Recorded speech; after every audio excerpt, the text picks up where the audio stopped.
messages come, the messages come. Here I am. It's not ideal. Wow. Really not ideal. Was that a sign? I exist in the light and the dark is the point of the message that I received just about 30 minutes ago, and I did make notes because I was in even a less better equipped position to make a recording of it. So for once I do have notes that I'm going to be looking down at. I exist, and all of us exist, in the light and in the dark. Some of us can go between more naturally and go undetected, operating in both. And that's good. It's called balance. No one is 100% good, and no one is 100% right, and no one is 100% bad and 100% wrong.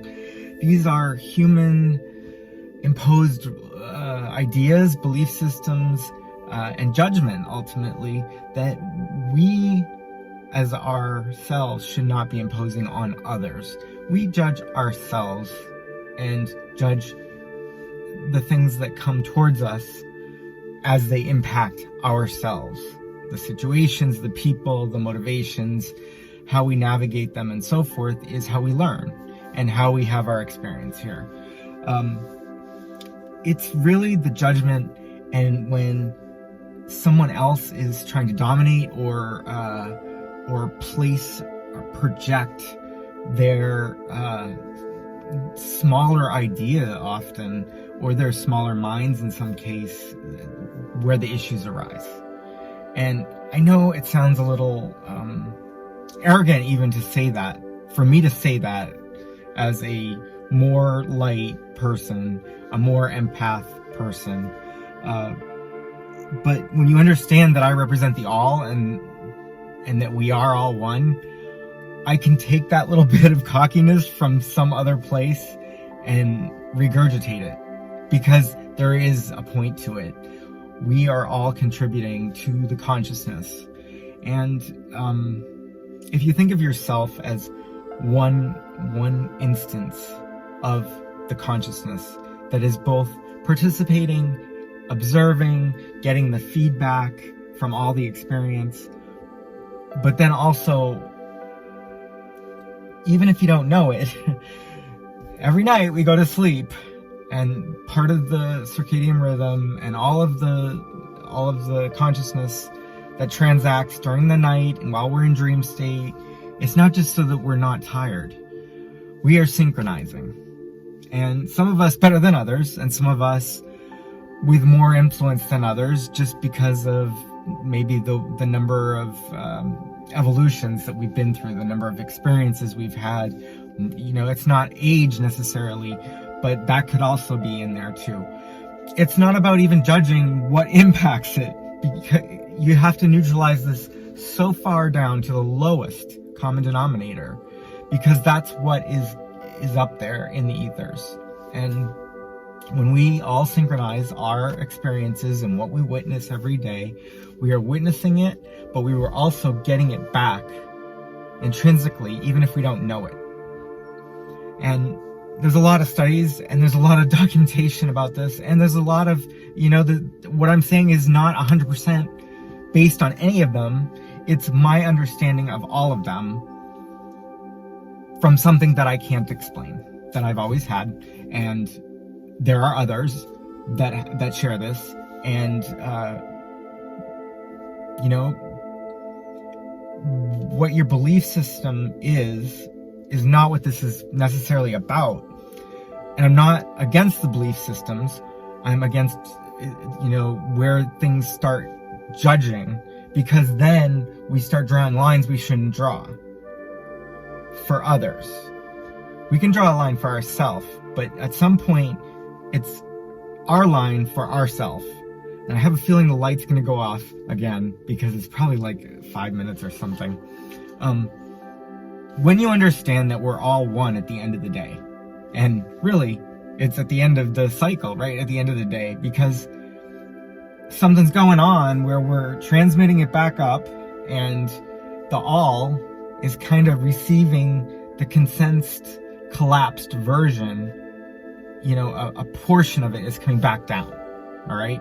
So when you understand that we're all one and we all come from one source, this one connected, we've called it the matrix, we've called it the ethers.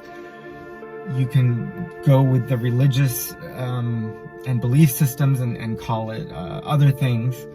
Our spirit, our connections to the Creator, the one source, the Most High, God, Allah, throw in your pronoun, but we are all interpreting the perspectives, and often how the learning works is when we see something and we don't maybe learn the lesson right, it comes back at us. And when we see somebody else, like as a witness, go through something, we remember it so that, it impacts our future decisions, potentially, is one example. So, in saying all this, you really have to just, it's the judgment of the right and the wrong that is impacting all of our experience. And we are out of balance. And we have been out of balance. The universe seeks balance. Ultimately, there's enough room for darkness, because without the darkness, you can't have the contrast to the light.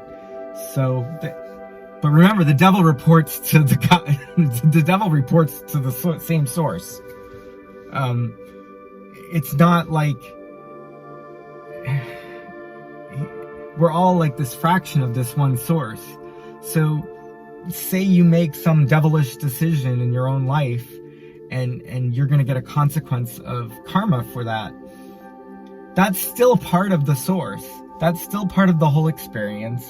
And it's just, one shade of gray that direction. I've never seen that actually. But it's, if there's 50 shades, you're now at 49, okay, into the dark. And you can bring it up to 51 and be in the light. You can ride the line. You can ride the line. But you can't do it for others. Think that you can control and create the darkness for others for so long that it doesn't somehow come back to you. Because karma is a real thing. And it's part of balance. Karma is what's restoring balance in many cases. And in some cases, this is in spirituality and in many of the belief systems, they'll say a phrase that I don't even want to say, but it's like, how would you feel about that? And there are some people that are really, kind of sadistic devils that are be like, oh yeah, I'm all right with that. Yeah. But that's part of the whole mind control thing that you have to do for yourself. And hopefully somebody isn't doing to you, because it's about free will. And more importantly, when you interrupt somebody else's free will and what happens as a result of that.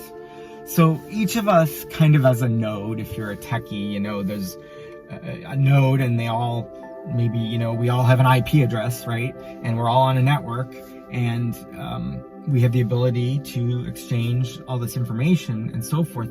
But what if I can limit or filter? What if I can put a parental control on somebody's IP address so that they don't get the information, or an opportunity gets muffled or, distorted in a way that interrupts their experience? Well, then you're starting to, edge that, into the 49th. I wish I knew the code for gray. Was it FFFF, or is it all zeros or whatever? You're starting to go into the gray, right? And if you keep going down on a downward spiral, you're going to find yourself in a place where you have to do an awful lot to get back up to, at least, the middle of the line. And karma will try to teach you things, but how many times is it going to do it? This is the thing where justice comes in. First is truth, and hopefully that leads to justice. but everybody has different judgment about what justice is. And we're seeing a lot of that play out right now politically, as far as the US goes, with what is acceptable and what isn't, just with politics and the influences of energy, whether it's words and policies and how we maneuver, the bureaucracy, or money, which is energy, and what we support and what we endorse and so forth as future and progress and good is all up for grabs right now. And we've just got to lean into it, because what was happening wasn't working. That's all we have to agree to. We don't have to throw the judgment around about the specifics to have a conversation that we can all get to kind of a middle of the road on. We have to agree that it wasn't working for everyone. Out of many, one. For those in the US, you might know that might resonate a little more than in other places. But this is, and if I could say it correctly in Latin, I would. This is the thing though, and it reminds me, and this was the trigger of my download, the devil is in the details. And I didn't even research where that originated and where that first was said and who first said it, but it truly is. We don't need to go too far into the details to agree that it isn't working for everyone.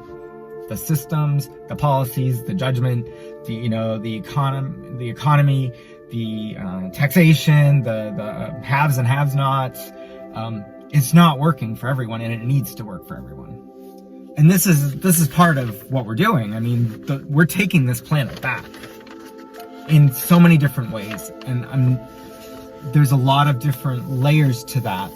That when I say that, it means things to different people. So I'm not going to elaborate. But we are taking this planet back. But this planet will be in balance when we are done. There will be peace. There will not be wars. Perpetual wars will stop. It has to happen. It has to happen. There is so much darkness that has been allowed for the last, that is unspeakable. And I've seen it. And I've seen it in some cases as well.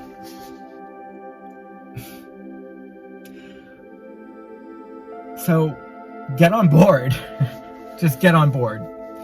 And I'm going to say resistance is futile. And